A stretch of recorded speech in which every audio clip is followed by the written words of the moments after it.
Yes, and earlier we saw Czech Republic advance to meet Denmark in the quarter-final. That'll be played in Baku next Saturday. Meanwhile, on Friday next in Munich, Italy will play Belgium in what looks like another mouth-watering tie. Mind you, we said that about tonight. We thought it was going to be an amazing match. Disappointing as a contest, would you say? Yeah, listen, it often turns out to be the case. Two top teams playing each other. Nervy opening half. Got going with the goal near the end of the first half. Second half again, first half out of the second half, really poor. Portugal made changes and, did everything but score. Create chance after chance. They'll feel aggrieved. Belgium will feel very lucky. Belgium were poor all night long.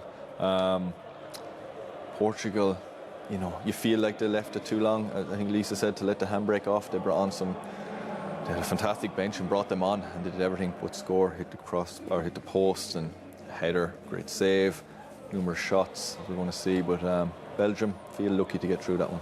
Was that an under par Belgium performance overall? It's hard to tell because they've coasted to this point.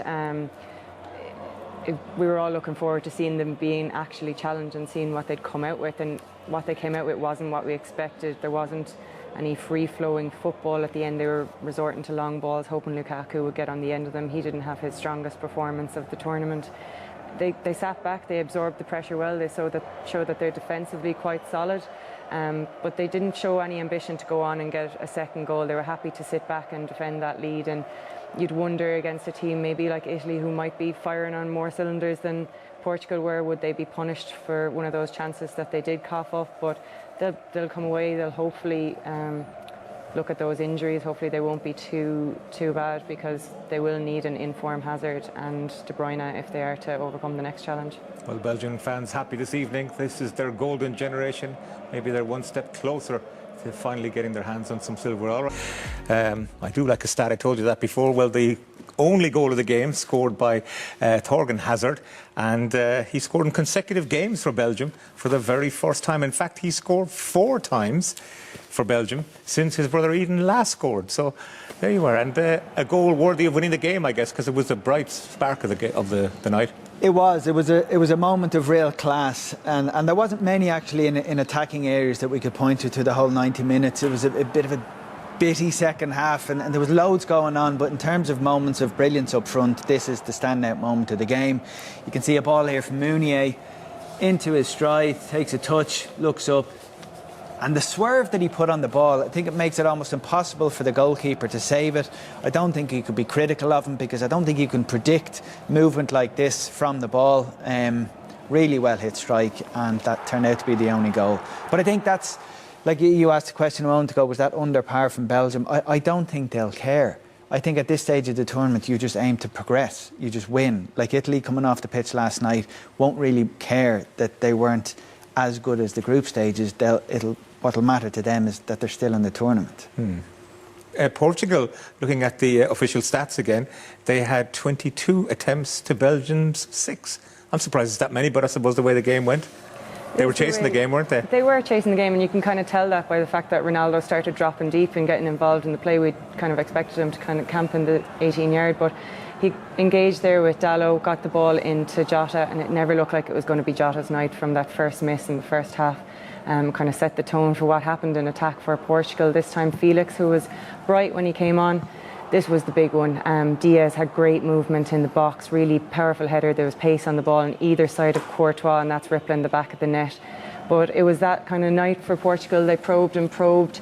There was never any brilliance. Here we have the right back popping up like he did against Hungary, trying to get on the score sheet again. And when it's your right back having the best kind of chance of the game, you know that something's not quite right. They did start to pump balls into the box. Then we know Ronaldo's aerial threat, and then Silva nearly getting on the end of that. But again, Courtois was very alert to it. He was never really tested.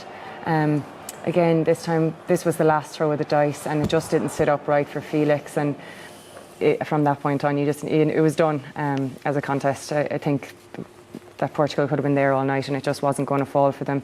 Like you say, 22 efforts, and without really troubling Courtois in any way. Yeah, 3 corners as well to none for Belgium. But Belgium did create something apart from the goal. This is going to be short and sweet, Tony. One shot on target, or one shot in the second half, not on target.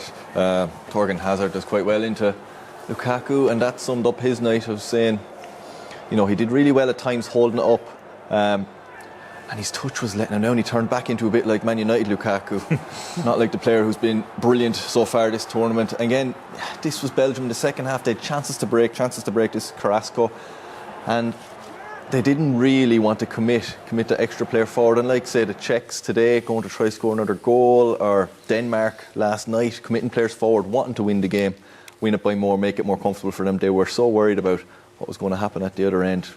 Listen, try keep her 1-0, playing a dangerous game, worked out for them in the end, but I suppose Richie's right, they'll be just happy to get the win, and they were playing the former champions, a really strong team, a strong squad, so you know that negate maybe some of Belgium's poor performance down to the team they were playing.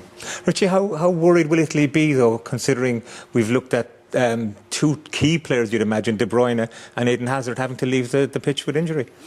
Yeah, I think Belgium will be very worried.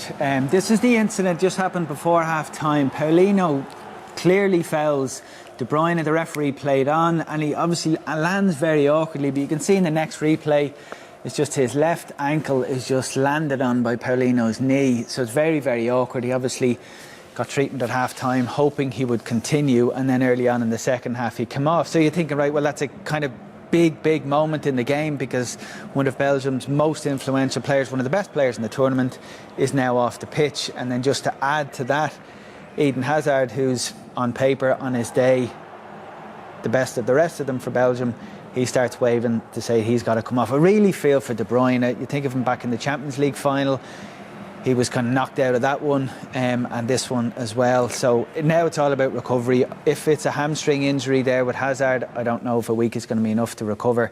We don't know what damage is done to De Bruyne. But on paper, if you think of how far Belgium can go in this tournament, you assume Hazard and De Bruyne are part of the plans. OK, well, that's it from us on a day of drama. It's bittersweet, isn't it, knowing that as a tournament develops, it brings us great moments, but as it goes on, it's also closer to the end than to the beginning. And you know what? We'll miss it when it's gone.